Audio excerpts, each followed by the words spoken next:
Manjeri medical college ആശുപത്രിയിലെ ഡോക്ടർമാരുടെ കുറവിന് പരിഹാരമായി 34 ഡോക്ടർമാരെ ഉടൻ നിയമിക്കാൻ സർക്കാർ ഉത്തരവ്. 34 സീനിയർ റെസിഡന്റ് ഡോക്ടർമാരാണ് മഞ്ചേരി മെഡിക്കൽ കോളേജ് ആശുപത്രിയിൽ ഉടനെത്തുക. ഒരു വർഷത്തെ ബോണ്ട് വ്യവസ്ഥയിലാണ് നിയമനം. സർജറി, ജനറൽ മെഡിസിൻ വിഭാഗങ്ങളിലായാണ് നിയമനം. ആകർഷകമല്ലാത്ത ശമ്പളവും ജോലിഭാരവും കാരണം കഴിഞ്ഞ വർഷം നിയമിച്ചവരിൽ ഭൂരിഭാഗവും ഉപരിപഠനത്തിന് പോകുന്നുവെന്ന് കാണിച്ച് ആശുപത്രിയിലെത്തിയിരുന്നില്ല. പുതുതായി എത്തുന്നവർക്ക് 60,000 രൂപയാണ് ശമ്പളം നിശ്ചയിച്ചിരിക്കുന്നത്. 4ാമത് ബാച്ച് വിദ്യാർത്ഥികൾ എത്തുന്നതിന് മുമ്പ് 34 ഡോക്ടർമാരെത്തുന്നത് ഏറെ ആശ്വാസകരമാവും.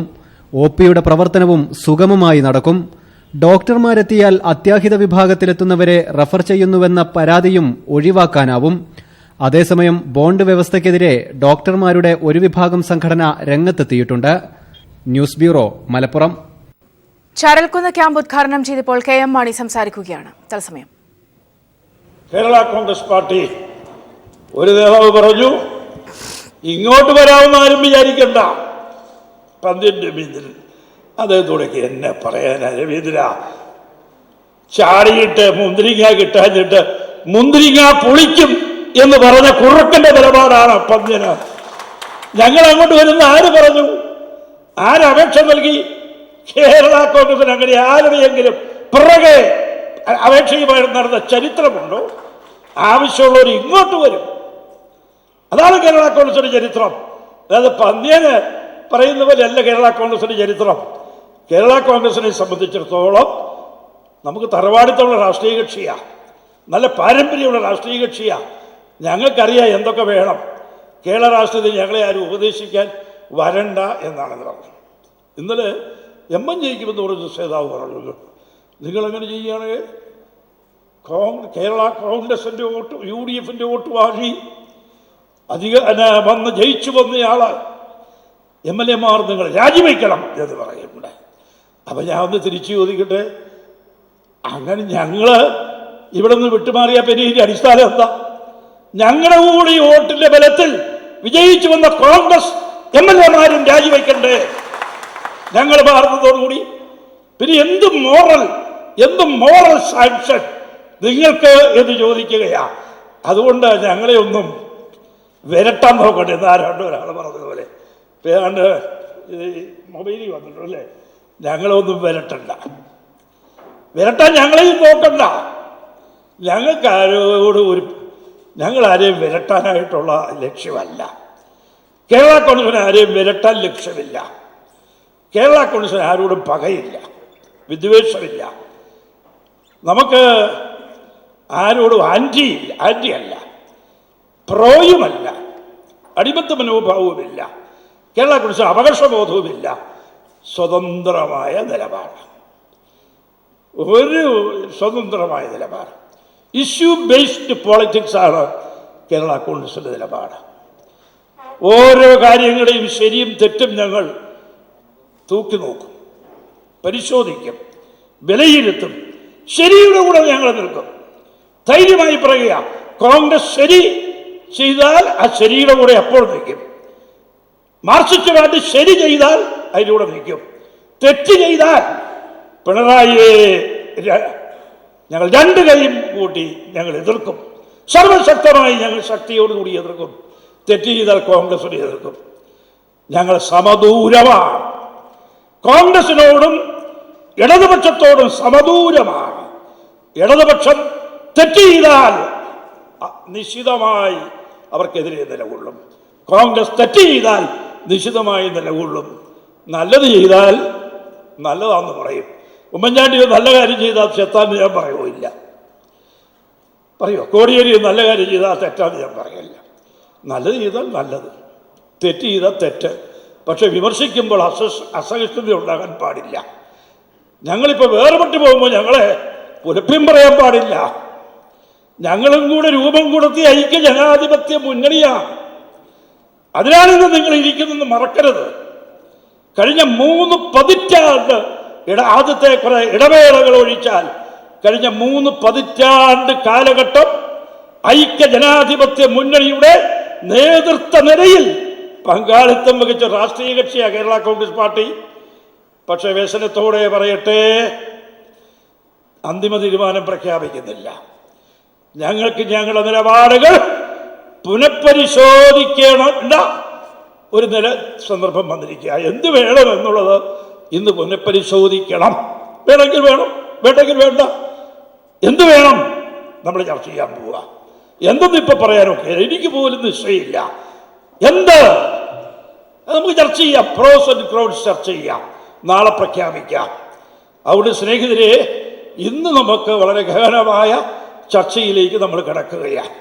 ഈ മുന്നണിക്കകത്ത് ഒരുപാട് വേദനകൾ അനുഭവിക്കേണ്ടി വന്നിട്ടുണ്ട്. ഒരു മുന്നണിയുടെ അടിസ്ഥാനം എന്താ? പരസ്പര സ്നേഹം, പരസ്പര വിശ്വാസം. ആ പരസ്പര സ്നേഹമില്ലെന്ന് വന്നാൽ, പരസ്പര വിശ്വാസമില്ലെന്ന് വന്നാൽ, പരസ്പര സഹായമില്ലെന്ന് വന്നാൽ പിന്നെ ആർക്കെന്ത് ചെയ്യും? നമുക്ക് എന്താ രക്ഷ? നമുക്ക് പീഡനങ്ങൾ മാത്രം, പരീക്ഷണങ്ങൾ മാത്രം, നിന്ന മാത്രം. എത്രമാത്രം വിഷമതകൾ അനുഭവിക്കേണ്ടി വന്നിട്ടുള്ളൂ. നമ്മൾ എന്തെല്ലാം നമ്മളെപ്പറ്റി പറഞ്ഞിട്ടുണ്ട്, എന്തെല്ലാം കാര്യങ്ങൾ, ആക്ഷേപങ്ങൾ നമുക്കെതിരെ അവർ ഉന്നയിച്ചിട്ടുണ്ട് എന്ന് ഞാൻ ചോദിക്കുക. ആദ്യകാലത്ത് ബഡ്ജറ്റ് ഞാനിങ്ങനെ അവതരിപ്പിക്കും. ബഡ്ജറ്റ് അവതരിപ്പിച്ച് ഓരോരുത്തർക്കും ഇങ്ങനെ സൗജന്യങ്ങൾ കൊടുക്കും. അപ്പൊ ബഡ്ജറ്റ് വിറ്റമാണ്. ബഡ്ജറ്റിൽ നമ്മൾ ടാക്സ് ഇളവ് ചെയ്ത് കൊടുത്താൽ ഉപഭോക്താക്കൾക്കല്ലേ അതിന്റെ ഗുണം, കൺസ്യൂമേഴ്സിനല്ലേ ഗുണം. ആ ബഡ്ജറ്റ് വിറ്റു, ടാക്സ് ഇളവ് ചെയ്ത് കൊടുത്തു. എന്ത് വൃത്തികേടുകളൊക്കെയാണ് ഇവിടെ പ്രചരിപ്പിച്ചിട്ടുള്ളത് എതിരാളികൾ ചോദിക്കുകയാണ്.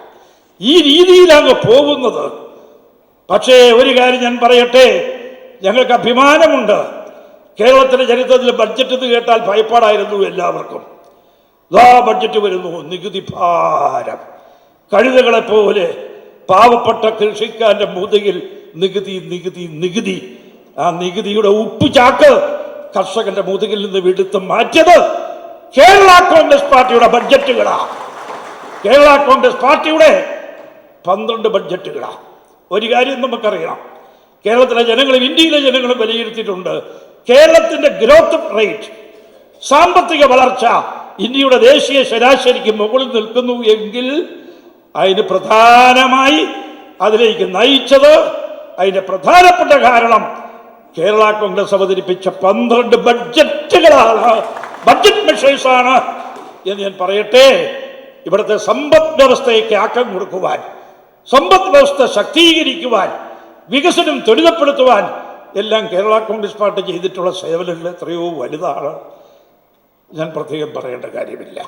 അങ്ങനെ വികസന രംഗത്തല്ല, എത്രയോ വലിയ കാര്യമാണ് കേരള കോൺഗ്രസ് പാർട്ടി ചെയ്തത്. കൃഷിക്കാരനെ സംബന്ധിച്ചിടത്തോളം കൃഷിക്കാർക്ക് പെൻഷൻ, കർഷക തൊഴിലാളിക്ക് പെൻഷൻ, കൃഷിക്കാർക്ക് ഇന്ത്യയിൽ ആദ്യമായി പെൻഷൻ, കർഷക തൊഴിലാളിക്ക് ഇന്ത്യയിൽ ആദ്യമായി പെൻഷൻ, കൃഷിക്കാർക്ക് 600 രൂപ പെൻഷൻ. ഇത് വേറെ എവിടെയെങ്കിലും കിട്ടിയിരുന്നോ? ഇപ്പൊ പലരും അനുകരിക്കുന്നുണ്ട്. എത്രയോ വലിയ സന്തോഷം. റബ്ബർ കൃഷിക്കാർ, അവരുടെ ഗതി എന്തായിരുന്നു? റബ്ബർ കൃഷിക്കാർക്ക് ആശ്വാസം നൽകിയത് ആരാ? കേരള കോൺഗ്രസ് പാർട്ടിയാ. 1 കിലോഗ്രാം റബ്ബറിന് 150 രൂപ മിനിമം വിലയായി പ്രഖ്യാപിച്ചു ബഡ്ജറ്റിലൂടെ. 1 കിലോഗ്രാം റബ്ബർ വിൽക്കുമ്പോൾ 150 രൂപ ഉറപ്പുവരുത്തും എന്ന് കേരള കോൺഗ്രസ് പറയുകയുണ്ടായി. 85 രൂപയിലേക്ക് വില ഇടിഞ്ഞു കിടന്നപ്പോഴാണ് ഇത് പ്രഖ്യാപനം. 65 രൂപയുടെ വ്യത്യാസമാണ്.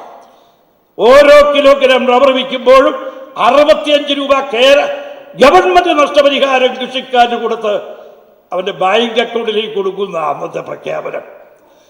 സ്നേഹിതരെ, ഇവിടെ ഇരിക്കുന്ന ഓരോരുത്തരോടും ചോദിക്കുക, അന്ന് നിങ്ങൾ റബ്ബർ വിറ്റപ്പോ ഓരോ കിലോഗ്രാം റബ്ബറിനും 65 രൂപ ബാങ്ക് അക്കൗണ്ടിലേക്ക് നിക്ഷേപിക്കപ്പെട്ടു എന്ന് മാത്രമല്ല, അത് മൊബൈൽ ഫോണിൽ കൂടെ വരുമായിരുന്നു. മൊബൈൽ ഫോണിൽ കൂടി വന്നിരുന്നു. തങ്കച്ച, DK, ബാലചന്ദ്ര, ഇന്ന് രാവിലെ റബ്ബർ വിറ്റില്ലേ? ആ റബ്ബറിന് ഇത്ര രൂപ നിങ്ങളുടെ ബാങ്ക് അക്കൗണ്ടിലേക്ക് ഡെബിറ്റ് ചെയ്തിട്ടുണ്ട് കേട്ടോ. അത് മൊബൈൽ ഫോണിൽ കൂടെ തരുന്നു. എന്തൊരു വ്യത്യാസമാണ് ഉണ്ടായത്.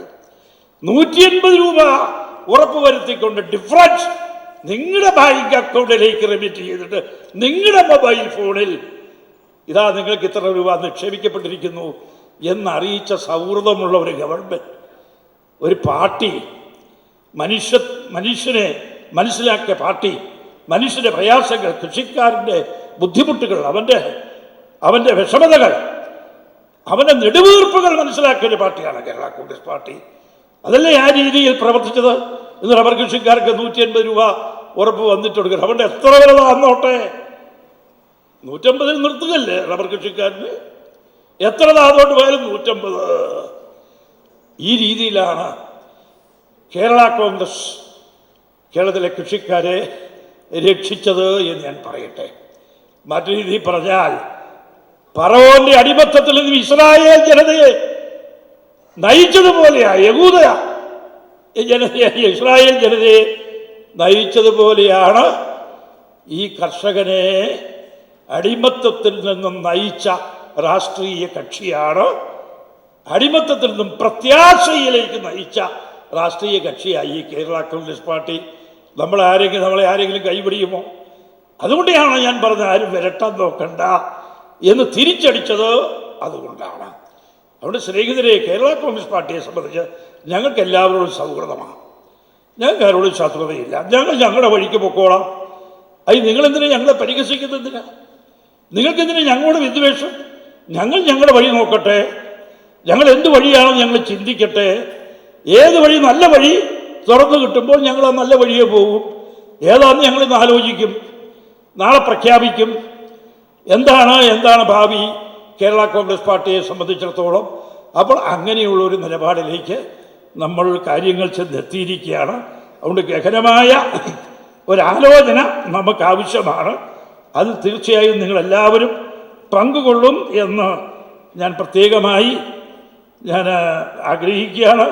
നല്ല രീതിയിൽ പങ്കുകൊള്ളണം എന്ന് നിങ്ങളെല്ലാവരോടും ഞാൻ പ്രത്യേകിച്ച് അപേക്ഷിച്ചു കൊള്ളട്ടെ. ഇപ്പം നമ്മൾ വാസ്തവത്തിൽ ഈ കേരള കോൺഗ്രസിൻ്റെ ചരിത്രത്തിലേക്കൊന്നും ഞാൻ പോകുന്നില്ല. കേരളത്തിലെ മലയോര കർഷകർക്ക് പട്ടയം ഉറപ്പാക്കിയത് കേരള കോൺഗ്രസ് പാർട്ടിയാണ്. കസ്തൂരി രംഗൻ്റെ നീരാളിപ്പിടുത്തത്തിൽ നിന്നും കേരളത്തിലെ കർഷകരെ രക്ഷിച്ചത് കേരള കോൺഗ്രസ് പാർട്ടിയാണ്. ജനവാസ കേന്ദ്രങ്ങളെയും കൃഷിയിടങ്ങളെയും തോട്ടങ്ങളെയും ഒഴിവാക്കി കൊടുപ്പിച്ചത് കേരള കോൺഗ്രസിന്റെ ഉറച്ച നിലപാടുകൾ കൊണ്ടാണ്.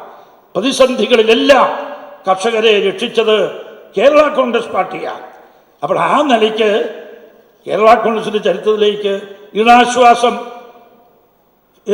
സഹകരണ ബാങ്കിൽ നിന്നും എടുത്ത വായ്പകൾക്ക് പലിശ ഇളവ് നൽകിയത് കേരള കോൺഗ്രസ് പാർട്ടിയല്ലേ? അല്ലെ ഇപ്പം എത്ര പലിശ കൊടുക്കണമായിരുന്നു? എത്രയോ വർഷമായി കുറഞ്ഞ പലിശയ്ക്ക് കാർഷിക വായ്പ കേരളത്തിലെ കർഷകർ ഇന്ന് അനുഭവിക്കുന്നുവെങ്കിൽ കേരള കോൺഗ്രസ് പാർട്ടിയുടെ സംഭാവനയല്ലേ അത് എന്ന് ഞാൻ ചോദിക്കുകയാണ്. ഇതൊക്കെ ധാരാളം. ഞാൻ വാക്കുകൾ ശ്രമിക്കും. ഇനി നമുക്കിത് മതിയോ? എൻ്റെ ഈ പ്രായത്തിൽ കൃഷിക്കാർക്ക് ഇനി വലുതൊക്കെ കൊടുക്കണം. നിങ്ങളൊന്ന് ചിന്തിക്കണം. ഫാക്ടറിയിൽ ഉൽപാദനം നടത്തുന്ന തൊഴിലാളികൾക്ക് ബോണസ് ഇന്ന് കിട്ടുന്നുണ്ടെങ്കിൽ ഭൂമിയിൽ ഉൽപ്പാദിപ്പിക്കുന്ന കൃഷിക്കാർക്ക് എന്തുകൊണ്ട് ബോണസ് അനുവദിച്ചുകൂടാ? ആ കൃഷിക്കാർക്ക് പുതിയ അവകാശങ്ങൾ ഗവൺമെന്റ് കൃഷിക്കാർക്ക് പുതിയ ആനുകൂല്യങ്ങൾ നൽകണം, കൃഷിക്കാർക്ക് പ്രചോദനം നൽകണം, കൃഷിക്കാരെ ഇനിയും സംരക്ഷിക്കണം, കൃഷിക്കാരെ മുന്നോട്ട് കൊണ്ടുപോകണം. അതിനൊക്കെ പല കാര്യങ്ങളും ചെയ്യുവാനുണ്ട്. ഭൂമിയിന്മേലും കൃഷിയിന്മേലുള്ള മുഴുവൻ നികുതികളും ഇനി വേണ്ടെന്ന് വയ്ക്കേണ്ടതായിട്ടുണ്ട്. ഒരുപാട് നികുതികൾ ഞാൻ അവതരിപ്പിച്ച ബഡ്ജറ്റിലൂടെ ഒഴിവാക്കി കൊടുത്തിട്ടുണ്ട്. ഓർമ്മയുണ്ടല്ലോ, പ്ലാന്റേഷൻ ടാക്സ് 2 ഹെക്ടറിൽ 4 ഹെക്ടറിൽ താഴെയുള്ള കൃഷിക്കാരെ പ്ലാന്റേഷൻ ടാക്സ് ഒഴിവാക്കി കൊടുത്തു. അഗ്രികൾച്ചർ ഇൻകം ടാക്സ് ഇന്ത്യയുടെ ചരിത്രത്തിൽ ആദ്യമായി വേണ്ടെന്ന് വെച്ചു. എത്രയോ കാര്യങ്ങൾ കൃഷിക്കാർക്ക് വേണ്ടി ടാക്സ് ഇളവുകൾ കൊടുത്തു. പക്ഷേ ഇനിയും കൃഷിക്കാരെ പീഡിപ്പിക്കുന്ന പല നികുതികൾ സംസ്ഥാനത്തിൻ്റെയും കേന്ദ്രത്തിൻ്റെയും തദ്ദേശ സ്വയംഭരണ സ്ഥാപനങ്ങളുടെയും ഒക്കെ ഒരു തരത്തിലല്ലെങ്കിൽ മറ്റൊരു തരത്തിൽ കൃഷിക്കാരെ പീഡിപ്പിക്കുന്ന സെസ്സുകളും നികുതികളും പല പേരുകളിൽ പല രൂപങ്ങളിലുണ്ട്. അവിടെ ഒറ്റ കാര്യം, ഭൂമിയിന്മേലും കൃഷിക്കാരുടെ മേലും ഉള്ള നികുതികൾ മുഴുവൻ പിൻവലിച്ചുകൊണ്ട് ഭൂമിയിൽ അധ്വാനിക്കുന്ന കൃഷിക്കാരൻ അവന് പ്രോത്സാഹനം കൊടുക്കേണ്ടതല്ലേ എന്ന് നമ്മൾ ചിന്തിക്കേണ്ടിയിരിക്കുന്നു. അവർക്ക് ആനുകൂല്യങ്ങൾ പുതുതായി കൊടുക്കേണ്ടതല്ലേ എന്ന് നമ്മൾ ആലോചിക്കേണ്ടിയിരിക്കുന്നു. കാർഷിക ഇറക്കുമതികൾ, കാർഷികോൽപ്പന്നങ്ങളുടെ ഇറക്കുമതി അവസാനിപ്പിക്കണം. ഗാഡ് കരാറൊന്നും അതിന് പ്രതിബന്ധമല്ല. ഗാഡ് കരാറിൽ തന്നെ സേഫ്റ്റി ക്ലോസ് ഉണ്ട്, സേഫ് ഗാർഡ്സ് ഒരു ക്ലോസ് തന്നെയുണ്ട്. ഇറക്കുമതി നിരോധിക്കാൻ പറ്റില്ലെങ്കിലും ഏതെങ്കിലും സംസ്ഥാനത്തിൻ്റെ സമ്പദ് വ്യവസ്ഥയെ തകർക്കുന്നു ഇറക്കുമതി എന്നുണ്ടെങ്കിൽ ആ ഇറക്കുമതി നിരോധിക്കുവാൻ ആ രാഷ്ട്രത്തിന് അവകാശമുണ്ട് എന്ന് ഉള്ള ഒരു സേഫ് ഗാർഡ് വ്യവസ്ഥ തന്നെ ഗാഡ് കരാറിലുണ്ട്. ആ വ്യവസ്ഥ ഉപയോഗിച്ചുകൊണ്ട് തന്നെ റബ്ബറിൻ്റെയും ഏലത്തിൻ്റെയും ഒക്കെയുള്ള നമ്മുടെ പ്രധാനപ്പെട്ട കാർഷിക ഉൽപ്പന്നങ്ങളുടെ ഇറക്കുമതി നിരോധിച്ചേ തീരൂ. കയറ്റുമതിക്ക് പ്രോത്സാഹനം നൽകണം. പല പല കാര്യങ്ങൾ നമുക്ക് ചിന്തിക്കുവാനുണ്ട്. ഇതൊക്കെ വാസ്തവത്തിൽ വളരെ പ്രധാനപ്പെട്ട കാര്യങ്ങളാണ്. അതുകൊണ്ട് സ്നേഹിതരെ, ഇന്നത്തെ ഈ യോഗം വളരെ നയപരമായ കാര്യങ്ങളെപ്പറ്റി ചിന്തിക്കുന്നൊരു യോഗമാണ്. ഇനി എന്താ എങ്ങോട്ട് കേരള കോൺഗ്രസ് എന്ന് പറയുമ്പോൾ നമുക്ക് വ്യക്തിപരമായ താല്പര്യങ്ങളൊന്നുമില്ല. കേരളത്തിലെ കൃഷിക്കാരുടെ രക്ഷയ്ക്ക്, കർഷക സമ്പദ് വ്യവസ്ഥയുടെ സംരക്ഷണത്തിന്, കേരളത്തിൻ്റെ പുരോഗതിക്ക് ഒരു പുനർവിചിന്തനം ആവശ്യമാണോ? ഒരു സ്വയം വിമർശനം ആവശ്യമാണോ? അതിലേക്ക് നാടിനെ നയിക്കണമോ? അങ്ങനെയെങ്കിൽ കേരള കോൺഗ്രസ് ഊറ്റമായ ധീരമായ ചില തീരുമാനങ്ങൾ എടുക്കേണ്ടതായിട്ടുണ്ടോ എന്നുള്ളതാണ് ഇന്നത്തെ പ്രശ്നം.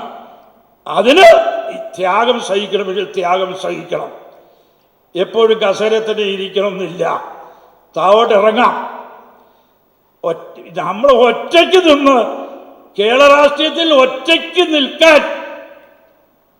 നിലനിൽക്കുവാൻ കെൽപ്പുള്ള രാഷ്ട്രീയ കക്ഷിയാണ് കേരള കോൺഗ്രസ് എന്ന് നമ്മൾ തെളിയിച്ചിട്ടില്ലേ. അതുകൊണ്ട് നമുക്കിതിലൊന്നും ഒരാശങ്കയുമില്ല. എന്തു വേണം എന്നുള്ള ചിന്തിക്കണം. ആത്മാർത്ഥമായി നിങ്ങൾ ഓരോരുത്തരും ചിന്തിച്ചുകൊണ്ട് അതിനുള്ള അഭിപ്രായങ്ങൾ രേഖപ്പെടുത്തി ഒന്നെങ്കിൽ എഴുതി തരിക, അല്ലെങ്കിൽ സമയമുണ്ടെങ്കിൽ ഉള്ള സമയം വെച്ച് സംസാരിക്കുക. ഇതൊക്കെ ചെയ്ത് നമുക്ക് ഈ സമ്മേളനം വളരെ നല്ല പ്രബുദ്ധമാക്കണം. കേരള കോൺഗ്രസിന് പ്രബുദ്ധമായ നിലപാടുകൾ എടുക്കണം, നല്ല നയങ്ങൾ ആവിഷ്കരിക്കണം. അതിന് സഹായിക്കട്ടെ ഈ സമ്മേളനം, ഈ ചർച്ചകൾ സഹായിക്കട്ടെ എന്ന് മാത്രം പറഞ്ഞുകൊണ്ട് നിങ്ങൾക്കെല്ലാ അഭിവാദ്യങ്ങൾ ഞാൻ നേരുന്നു. കേരളത്തിൻ്റെ എല്ലാ പ്രദേശങ്ങളിൽ നിന്നും എല്ലാ ജില്ലകളിൽ നിന്നും ഇവിടെ എത്തിയിരിക്കുന്ന കേരള കോൺഗ്രസിന്റെ സംസ്ഥാന കമ്മിറ്റി മെമ്പർമാർക്കും സ്റ്റിയറിംഗ് കമ്മിറ്റി മെമ്പർമാർക്കും എല്ലാം പാർട്ടി ചെയർമാൻ എന്നുള്ള നിലയിൽ എൻ്റെ അഭിവാദ്യങ്ങൾ നേരുന്നു. നിങ്ങളെ ഞാൻ സ്വാഗതം ചെയ്യുന്നു. നിങ്ങളുടെ സഹകരണത്തിന് നന്ദി പ്രകാശിപ്പിക്കുന്നു. ജയ് ഗണേഷ്. ഈ സമ്മേളനം ഉദ്ഘാടനം ചെയ്യുന്നു പറഞ്ഞില്ലെങ്കിൽ കുഴപ്പമൊന്നുമില്ല. ഞാൻ ഉദ്ഘാടനം ചെയ്യുന്നു. നമസ്കാരം. UDF സൂചനകൾ നൽകിക്കൊണ്ടാണ് ചെറൽക്കുന്ന് ക്യാമ്പ് ഉദ്ഘാടനം ചെയ്തുകൊണ്ട് KM മാണി സംസാരിച്ചത്.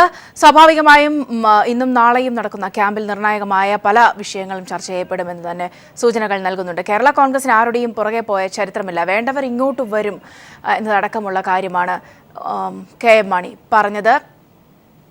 വലിയ മുന്നറിയിപ്പുകൾ അദ്ദേഹത്തിൻ്റെ വാക്കുകളിലുമുണ്ട്. അതുകൊണ്ട് തന്നെയാണ് രാഷ്ട്രീയ കേരളം ചെറൽക്കുന്ന് ക്യാമ്പിനെ ഉറ്റുനോക്കുന്നത്.